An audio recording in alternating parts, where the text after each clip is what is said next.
नमस्कार दोस्तों, good morning. कैसे हैं आप लोग? सभी लोग ठीक ठाक होंगे। और परसेंटेज स्टार्ट हो चुका है बेटा। फर्स्ट वीडियो आप लोगों ने देखा, सेकंड वीडियो आप लोगों ने देखा। फर्स्ट वीडियो में मैंने इंट्रोडक्शन दिया था कि परसेंटेज किस तरह से हमारी आम जिंदगी के इंपॉर्टेंट है, बहुत ही इंपॉर्टेंट रोल होता है इसका। आपने पूछा कि सर कितना कोर्स हो गया है। हमने कहा बेटा अभी कितना कोर्स, अभी तो 20% ही हुआ होगा। आप समझ गए कि अगर 100 चैप्टर हुए हैं तो अभी 20 चैप्टर हुए हैं, 100 एक्सरसाइज हैं तो अभी 20 एक्सरसाइज हुई हैं, 100 क्वेश्चन होने होंगे तो अभी 20 क्वेश्चन हुए हैं। पूरी बात एक बहुत ही आसान तौर पर समझ में आ जाती है। और यही काम होता है परसेंटेज का। कुछ इससे ही मिलता जुलता काम होता है एवरेज का। हम लोग औसतन बातचीत करते हैं ना, तो वैसे हम लोग परसेंटेज में बातचीत करते हैं। तो चलिए, परसेंटेज में हम लोग एक तीसरा इंट्रोडक्शन का पार्ट उठाने जा रहे हैं जिसमें बहुत सारा डिस्कशन है। इन सारे डिस्कशंस को देखिए। मैं अमित कुमार पाल स्वागत करता हूं आप सबका आपके अपने ही यूट्यूब चैनल जिसका नाम है मैथ्स क्लासेस बाय अमित पाल सर। तो यहाँ पर हम लोग सबसे पहले जो बातचीत आज हम लोग करने जा रहे हैं वो है क्यूमुलेटिव इंक्रीमेंट्स और डिक्रीमेंट्स। क्यूमुलेटिव इंक्रीमेंट्स एंड डिक्रीमेंट्स क्या होते हैं, ये इन बात को समझिएगा। ये जो इंक्रीमेंट्स होते हैं इनको हम लोग बोल सकते हैं क्रमवार वृद्धि अथवा कमी। क्रमवार वृद्धि और कमी किस तरह की होती है समझिए जरा। इस चीज़ को ध्यान से देखिए और जानिए क्या है ये पूरा सिस्टम। एक लाइन से देखिए। जैसे अगर मान लीजिए किसी बंदे की इनकम हमने कहा 100 है, ठीक है। अब ये डॉलर हो सकती है, यूरो हो सकती है, पर मिनट हो सकती है, पर डे हो सकती है, कुछ भी हो सकती है ना। 100 हमने माना है। एक नॉर्मल से परसेंट हर 100 पर निकालना होता है। 100 मानना सबसे आसान तरीका होता है। 100 हमने मान लिया। अब अगर मान लीजिए इसकी इनकम में इंक्रीमेंट 30% का हुआ है, तो 100 का 30% आपको मालूम है कितना जुड़ गया? 30 रुपये और जुड़ गया है। यानी इनकम में 30 रुपये और जुड़ गया। तो हम इसको ऐसे लिख सकते हैं ना कि 100 जो है वो बढ़ गया कितना? 130 हो गया। तो 100 जो है वो 30% इंक्रीज हो गया। इस पूरी बात को ध्यान से समझिएगा। 100 में 30% का इंक्रीमेंट हुआ और वो 30% अगर बढ़ा दिया जाए तो 30% बढ़ाने के बाद में वो वैल्यू बन जाती है 130, 130। ठीक है। अब अगली बात अगर करें कि इस वैल्यू को अगर हम 30% कम कर दें तो 30% कम करने के बाद क्या वापस 100 ही मिलेगा हमें? या अगर हम इसको 30% बढ़ा दें तो 30% बढ़ाया तो 130 हुआ, क्या 30% फिर से बढ़ा दें तो ये 160 हो जाएगा? नहीं, ऐसा बिल्कुल नहीं होगा। इस बात का ध्यान रखिएगा क्योंकि जो इंक्रीमेंट इस बार होगा वो इंक्रीमेंट होगा 130 पर। 130 30% बढ़कर कोई वैल्यू देगा। तो बेसिकली बेटा होगा क्या, ये 160 नहीं होगा, बल्कि जैसे 100 को आपने 130% बढ़ाकर कितना पाया था? 130 पाया था। वैसे ही अब आप 130 को भी 30% बढ़ाकर, यानी 130 का 130% बढ़ाकर ये वैल्यू कर देंगे 169। ठीक है ना। अब इसको जरा स्टेप बाय स्टेप अगर समझे कि 30% इंक्रीमेंट हुआ, फिर जो हुआ है उस पर 30% इंक्रीमेंट हुआ। जैसे अगर मान लीजिए किसी बंदे की कोई सैलरी है, वो सैलरी अगर छठे वेतन आयोग या सातवें वेतन आयोग में बढ़ गई है, तो जो परसेंट बढ़ा है अगला वेतन आयोग जो भी आएगा वो तो बढ़ी हुई सैलरी पर इंक्रीमेंट लगाएगा। ठीक है। वेतन आयोग वाली बात छोड़ देते हैं, उसमें तो बड़ा खेल है, बड़ा दुनिया भर का ताम झाम है। नॉर्मल सी बातचीत ले लेते हैं। कोई भाई 1000 रुपया पाता था, बॉस खुश हो गया, कहा बेटा ऐसा 20% इंक्रीमेंट देते हैं, यानी 200 रुपये बढ़ा देना। 20% का मतलब क्या हुआ? 20% बढ़ाने का मतलब हुआ 120%। मैंने पहले वीडियो में ये बात आप लोगों को बता रखी है कि अगर इंक्रीमेंट 20% का होना है इसका मतलब है प्लस 20%। 100 प्लस 20 तो 120 आपको निकाल देना और कुछ नहीं करना। ये 1200 हो गया। अब अगर मान लीजिए 20% और इंक्रीमेंट करना है तो इसका मतलब क्या हुआ कि 1000 में 20% जुड़कर जो मिला है उसमें 20% और जुड़ेगा ना कि 20% इंक्रीज में 20% नहीं, यहाँ पर इसका 120%। कहने का मतलब ये होगा कि इस बार जो इसकी इनकम हो गई 1440 रुपये हो गई है। अगर वो पहले 1000 रुपये पाता था तो 20% के पहले इंक्रीमेंट के बाद में 1200 पाएगा और 20% के दूसरे इंक्रीमेंट के बाद में 1440 रुपये पाएगा। ध्यान रखिएगा 20% और 20% यहाँ पर ऐड करते हैं तो 20 और 20 40 नहीं होता, बल्कि ये 20 पहली बार का और फिर अगली बार का ये 24 बना देता है इसको। ठीक है। 30 पहली बार का और 30 दूसरी बार का जो है वो 30 का 30% यानी 9 रुपये और जुड़ेगा तो ये 30 होगा, फिर 39, कुल मिलाकर 69। पहले 20 था तो फिर 24, यानी 20 का 20% 4 और है ना, तो 20 का 20% 24, और फिर ये इस तरह से आपको आंसर मिलते जाते हैं जिनको हम लोग क्यूमुलेटिव इंक्रीमेंट्स और डिक्रीमेंट्स कहते हैं। अब ये वृद्धि ही होगी हमेशा, ऐसा ज़रूरी नहीं है, कभी कमी भी होगी। जैसे 30% बढ़ाया, फिर 30% बढ़ाया 169। अब 30% बढ़ा के वापस अगर 30% की कमी कर दी जाए, वापस अगर 30% की कमी कर दें, क्या 100 पे पहुंचोगे? नहीं, 100 पे नहीं पहुंचोगे। कहाँ पहुंचोगे? देखो 130 में अगर हम 30% की कमी कर दें तो क्या होगा? 70% निकालेंगे, और 70% निकालेंगे यानी 13 सतह 91, 91। तो इस वाले में जैसे आप देख रहे हो 30% और 30% की दो क्रमिक वृद्धियां इसको 69% इंक्रीज कर देती हैं। वैसे ही एक 30% की वृद्धि और एक 30% की कमी इसको 100 से कहाँ ले आई? 91 पे ले आई। 13 सतह 91 है ना, 91 पे ले आई, मतलब 9% की कमी कर देती है। तो 9% की कमी और 69% की वृद्धि, इनको हम लोग किसी दूसरे फॉर्मेट से अगर समझना चाहें तो कैसे समझ सकते हैं? गौर करिएगा। इसके लिए हर किताब में, लगभग हर किताब में बेटा एक फॉर्मूला आपको दिया हुआ है। वो एक्स और वाई का, ए और बी का, एम और एन का, किसी भी का आप भी प्रयोग कर सकते हैं। Plus minus M plus minus N plus minus M N upon 100, ऐसा फॉर्मूला लगाया जाता है अगर वृद्धि की बात हो, फिर वृद्धि की बात हो, वृद्धि और कमी की बात हो, कमी की बात हो, और कमी और वृद्धि की बात हो, जो भी बातचीत हो। तो यहाँ पर आप देख रहे हो प्लस माइनस मैंने साइन लगाया हुआ है। इस प्लस माइनस वाले साइन की बात अगर हम लोग करें तो जो प्लस का साइन होगा वो वृद्धि को, और जो माइनस का साइन होगा वो कमी को डिनोट करेगा। ठीक है, अब ये वृद्धि और कमी आप लोग कुछ इस तरह से देखें कि ये वृद्धि और ये वृद्धि दोनों एक जैसे साइन हो तो प्लस लगाइएगा, और दोनों डिफरेंट साइन हो तो माइनस लगा दीजिएगा। ठीक है, जैसे इस वाले क्वेश्चन पे अगर हम बात करें, ये जो 69% इंक्रीज हमने निकाला है, कैसे निकाला? हमने कहा भाई 30% बढ़ा, फिर 30% बढ़ा, तो दोनों प्लस के हैं, एक जैसे साइन है तो आगे प्लस लगा के हमने कहा 30 × 30 अपॉन 100। ठीक, और ये जो 9% की कमी आई है, ये जो 9% का डिक्रीमेंट आया है, ये डिक्रीमेंट कैसे आया इस पर गौर कर लो। अगर हमने कहा पहले 30% बढ़ाया था प्लस 30, फिर क्या हुआ? Minus 30, plus minus minus 30 × 30 upon 100। अब इन दोनों वैल्यूज़ को बेटा सॉल्व करके आप लोग देख सकते हो, 0 से 0 और 0 से 0 खत्म हो गया। 30 और 30 हुआ 60, और 3 3 9, ओवरऑल हमको मिल गया 69%। प्लस में मिला है इसलिए ये वृद्धि होगी, अगर माइनस में मिलता तो कमी होती। अब देखो इसको, प्लस 30 माइनस 30 खत्म हो गया, और यहाँ से हम देख सकते हैं 3 3 9, माइनस का 9, तो ये माइनस में मिला है इसलिए 9% की कमी है, ये हमने लिखा 9% की कमी। इस तरह के फॉर्मूले का प्रयोग और इस पर होने वाले क्वेश्चंस पे हम लोग जो अगला वीडियो बनाएंगे ना उस पर बातचीत करेंगे। फिलहाल ये केवल इंट्रोड्यूस कर रहे हैं आपके सामने, एक तरीका ये होता है। अब दूसरी बात जो हम आपके सामने लेके आ रहे हैं, वो दूसरी बात क्या है? गौर करिएगा। दूसरी बात है relation between fractions and percentage. प्रतिशत का दशमलव वाली संख्याओं के साथ में क्या रिश्ता है, क्या नाता है, क्या संबंध है, तो वो रिलेशन हम एस्टेब्लिश करने जा रहे हैं। इस रिलेशन को भी ज़रा ध्यान से देखिएगा। जैसे किसी भी नंबर को अगर हमें सॉल्व करना है तो सॉल्व करने के सॉल्यूशन के दौर में हमें क्या करना पड़ता है, ध्यान दीजिएगा। ये मैं लिख देता हूँ, relation between percentage and fractions. ठीक है, ये है प्रतिशत तथा भिन्न संबंध।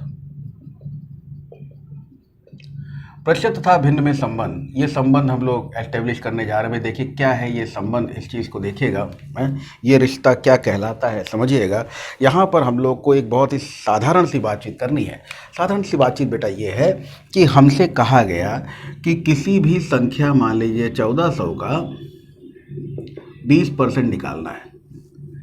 तो अब हम क्या लिखेंगे? तरीका क्या है? 1400 का माने गुणा 20%, यानी 20% का मतलब 1/100, तो 20 गुणे 1/100 यानी 20/100। फिर इसको हम लोग रिड्यूस करते हैं, कहते हैं ये गया 5 बार हैं, फिर हम कहते हैं 5 दूनी 10, 5 छोटी 40, 280 बार। तो इस तरह से हम इसका 20% 1400 का निकालते हैं और वो आंसर देते हैं 280। अब रिड्यूस करने वाला तरीका बेटा आपका अपना है, मैं ये नहीं कह रहा हूँ सीधे वहीं पे आप रिड्यूस करना, वो आपकी मर्जी है ना, आप ऐसे भी कर सकते हैं 14 दूनी 28, 280, तो वो एक अलग मर्जी है। मैं ये कहने जा रहा हूँ कि यहाँ पर 20% को कहीं ना कहीं रिड्यूस किया आपने, 20 पंजे 100 यानी 1/5 लाए हैं। तो अगर आपको ये बात पहले से पता हो कि 20% का मतलब होता है 1/5, तो आपको 1400 का अगर 20% निकालना है तो आप 5 कर लोगे और कहोगे 280।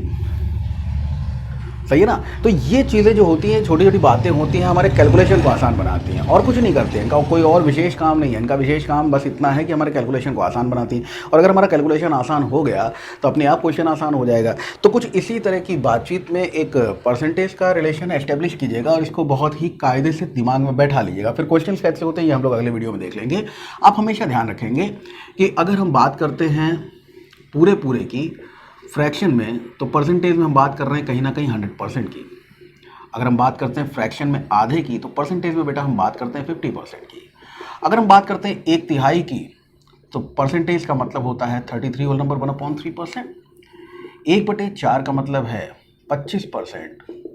1/5 मैंने अभी अभी आपसे डिस्कस किया, कितना है ये 20%।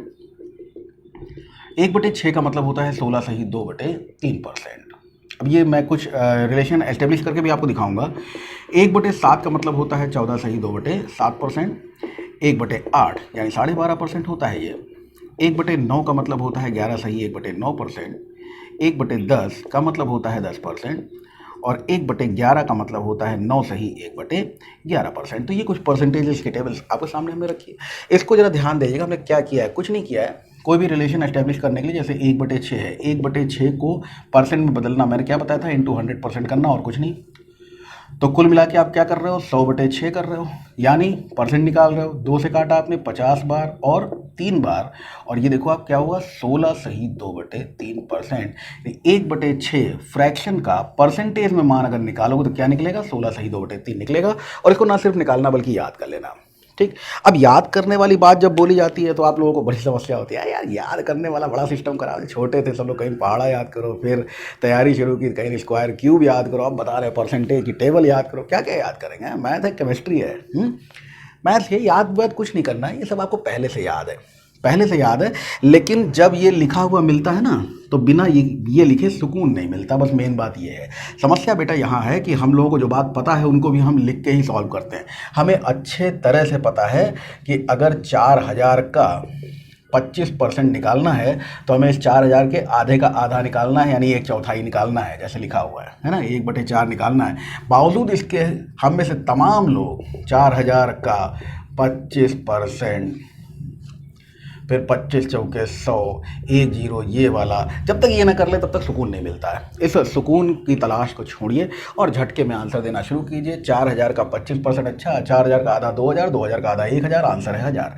तो ये सब चीज़ें जब तक नहीं करना शुरू करेंगे तब तक हमें सुकून मिलने वाला नहीं है। वो सुकून एक अलग बात है कि पूरा लिख के, सुकून कब मिलेगा, जब आप क्वेश्चन को जल्दी कर लेंगे। तो जल्दी करने की कोशिश में एक तो ये रही पूरी लिस्ट आपके सामने, इसी में एक चीज़ और जोड़ रहे हैं।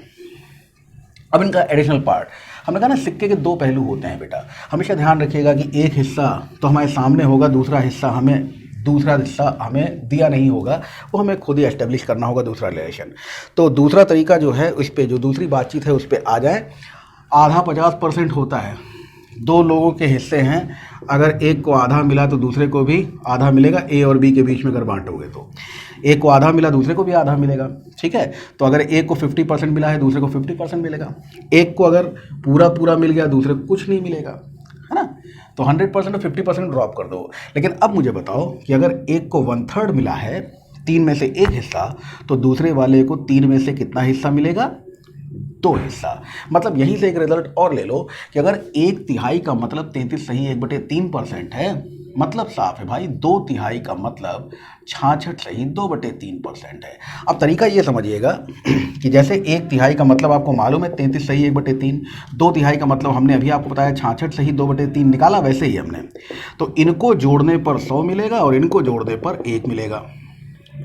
ठीक, तो ये इनको जोड़ने पर 100% मिलना चाहिए और इनको जोड़ने पर 1 मिलना चाहिए। तो यहाँ यही चीज़ है, 2/3 1/3। अगर 2/3 आपको पता है 66 सही 2/3 के बराबर है, तो 1/3 का मतलब 33 सही 1/3 है। याद करना बात नहीं है, मेन है इनको ध्यान रखना। बिल्कुल वैसे ही बेटा अगर इसके पड़ोस में मैं रिलेशन एस्टेब्लिश करना शुरू कर, तो 1/4 का मतलब क्या है, 25%। तो इसका मतलब क्या हुआ कि जो 3/4 होगा। अब देखो यहाँ पे एक को अगर मिला 4 में से एक हिस्सा, तो दूसरे को मिलेगा 4 में से 3 हिस्सा, तब जाकर इनका एडिशनल सम कितना होगा, जो ऐड करोगे तो वो बनाएगा। तो 3/4 1/4 का दूसरा पहलू है, सिक्के का दूसरा पहलू।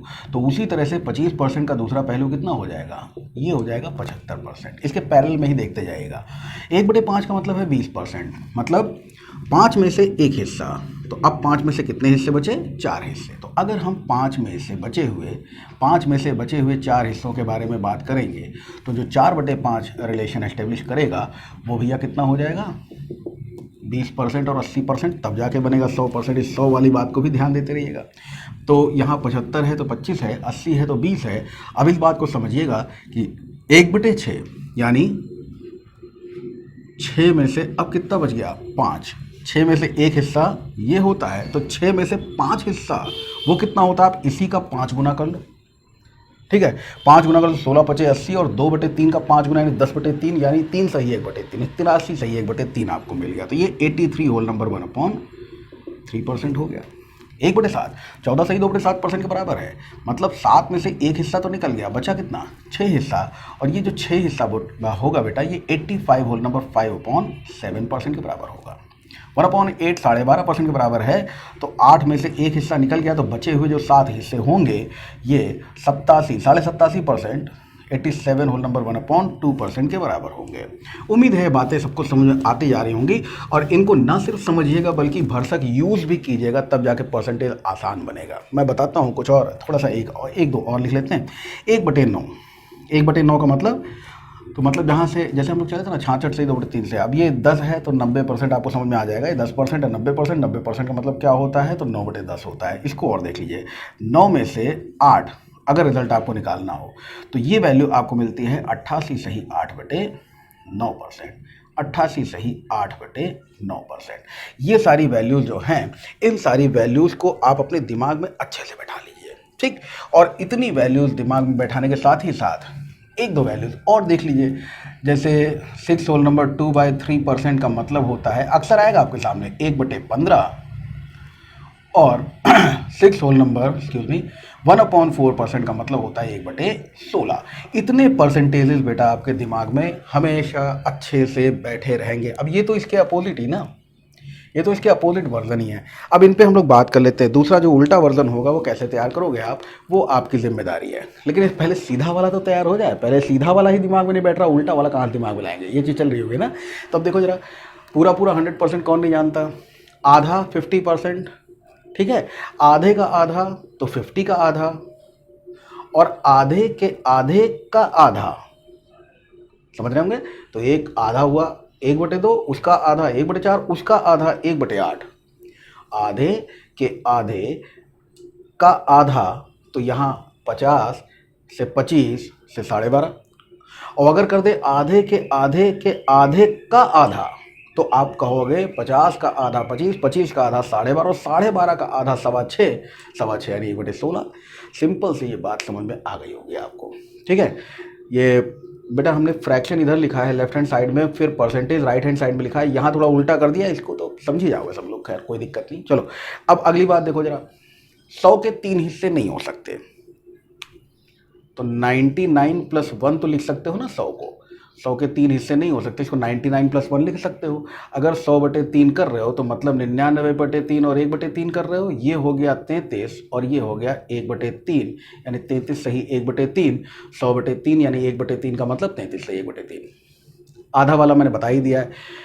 और 1/5 20 पैसे के 5 सिक्के, 20 रुपए के 5 नोटें 100 रुपये बनाती हैं, सभी लोग जानते हो। 20 पैसे के 5 सिक्के 1 रुपया बनाते हैं, वैसे ही 20 की 5 नोटें हो जाए तो 100 रुपया बनता है, तो ये बात भी सब लोग जानते हो।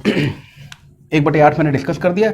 थोड़ा सा ये देख लो, 1/10, 10% कौन नहीं जानता, हाँ, किसी भी नंबर का बटे 10। जैसे अगर आपको 10% निकालना है, 10% निकालने के लिए आप क्या करते हो, 10% का मतलब होता है 10/100। तो 10/100 अगर हमने किया है तो क्या मिला, 1/10 मिला, 1/10 वही है। तो ये तो याद ही रहेगा कि 1/10 का मतलब होता है 10%, है ना।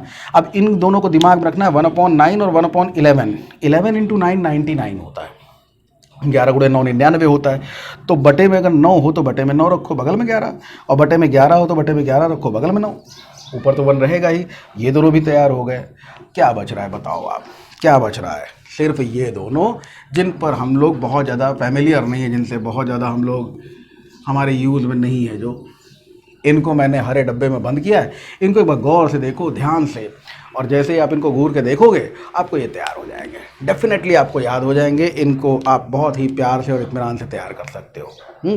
और उसके बाद देखो इनका अपोजिट वर्जन बेटा अपने आप 7 में से एक हिस्सा इसके बराबर है तो 6 हिस्सा किसके बराबर है, तो 85 और 14 कर लीजिए, ये हो गया 99। 7 में से 5 इधर है तो 7 में से 2 इधर होगा, 7 में से 2 इधर है तो 7 में से 5 इधर होगा। सिंपल सी बात है, अपने आप इन चीज़ों को आप देखते चले जाओगे। अब इस पर जरा गौर करो भाई, क्वेश्चन पे अगर हम लोग आएँ तो एक सिंपल सी बात अगर आपसे पूछी जाएगी ना, कि आपसे कह दिया गया कि 6300 का 85 सही 5/7%, ऐसा करके किसी क्वेश्चन में आ गया। 6300 का 85 सही 5/7%। अब आपके बगल वाला और आप सभी लोग परेशान रहोगे, लेकिन अगर आपको ये बात पता है तो आपको तुरंत पता है, अच्छा तुम गुरु कुछ नहीं, 6/7 पूछ रहे हो तो 7 9 63, 6 9 54, आंसर है 5400। कितना टाइम लगेगा इसमें, आप लोग सोच के देखो एक बार, इसको रिव्यू करो। जो आप पूरी परसेंटेज की टेबल ये जो दिमाग में अगर आप रख सकते हो तो आपके लिए बहुत फ़ायदेमंद होने वाली है। और इसका एक रूल तो मैंने आपको दिखा दिया, और भी बहुत सारे रूल हैं। जैसे आपसे कहा गया, एक क्वेश्चन लिख रहा हूँ, ए की आय बी की आय का 12.5%, ए की आय बी की आय से 12.5% अधिक है, तो बी की आय ए की आय से कितने प्रतिशत कम होगी। अगर ये परसेंटेज की टेबल आपके दिमाग में है बेटा, इधर वाली नहीं, सिर्फ इतनी, तो पहले तो ये जान लो कि 90% क्वेश्चंस जो हैं वो यहीं से आपसे पूछे जाएंगे, ठीक। और उसके अलावा 10% जो बचे हैं उसके लिए हम लोग कल के वीडियो में बातचीत कर लेंगे। आज के लिए जान लो क्या पूछी, कितने प्रतिशत कम, तो ये 12.5 से कम, एक स्टेप नीचे, बस यही आपका आंसर होगा। ना कोई शॉर्टकट फॉर्मूला यूज़ करने की ज़रूरत है, ना कुछ करने की ज़रूरत है। कल कुछ क्वेश्चंस उठाते हैं, इंट्रोडक्शन में इतना काफ़ी है। कल कुछ क्वेश्चंस उठाते हैं और उन क्वेश्चंस पे हम लोग बातचीत करेंगे और बड़ा मज़ा आने वाला है। इन सारी चीज़ों को भी उसी में देखेंगे, ठीक है। आज के लिए इतना ही, थैंक यू।